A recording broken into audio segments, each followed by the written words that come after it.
A person who thinks all the time has nothing to think about except thoughts. So, he loses touch with reality and lives in a world of illusions.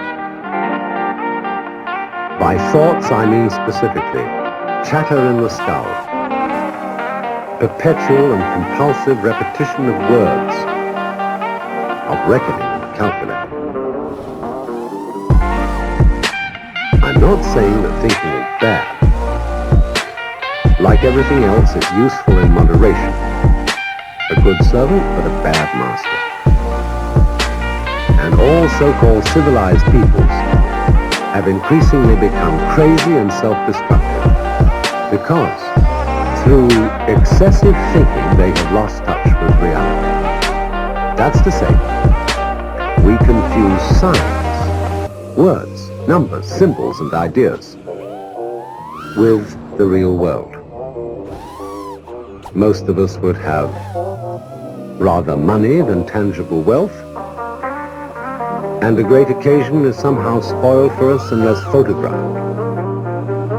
And to read about it the next day in the newspaper is oddly more fun for us than the original event. This is a disaster.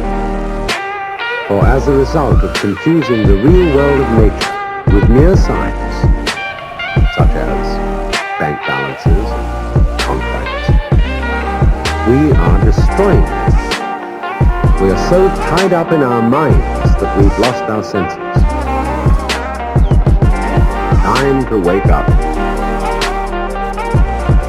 What is reality? Obviously, no one can say, because it isn't words. It isn't material, that's just an idea. It isn't spiritual. That's also an idea, a symbol. Reality is this.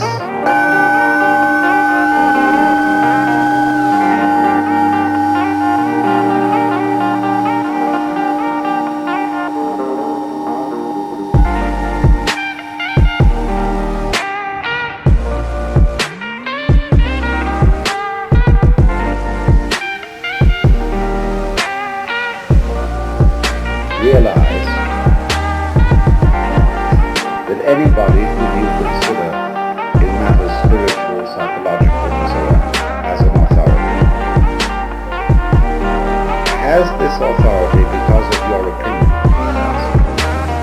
or she has. How do you know?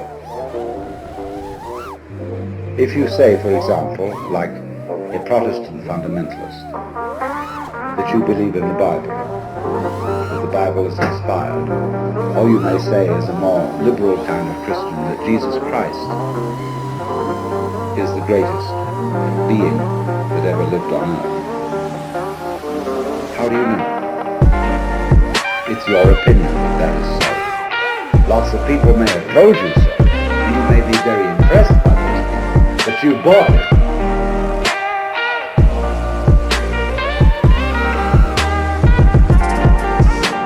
So therefore, if you say, well, I would like to become like that, that's an expression of the way you are.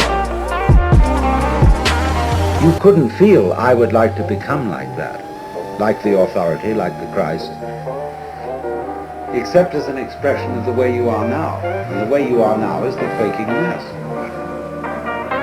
And therefore, your emulation, your desire, your idealism to become like Christ is merely one of the appetites of your quaking mass. It's an expression of you as you are. Don't fool yourselves.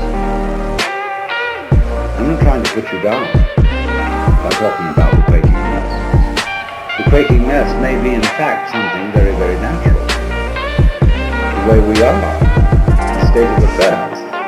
We shouldn't be ashamed of it. I'm not ashamed of it. I told you all the time.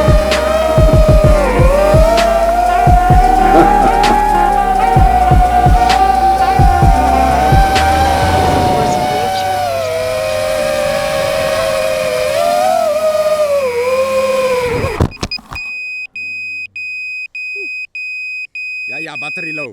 Shut the fuck up.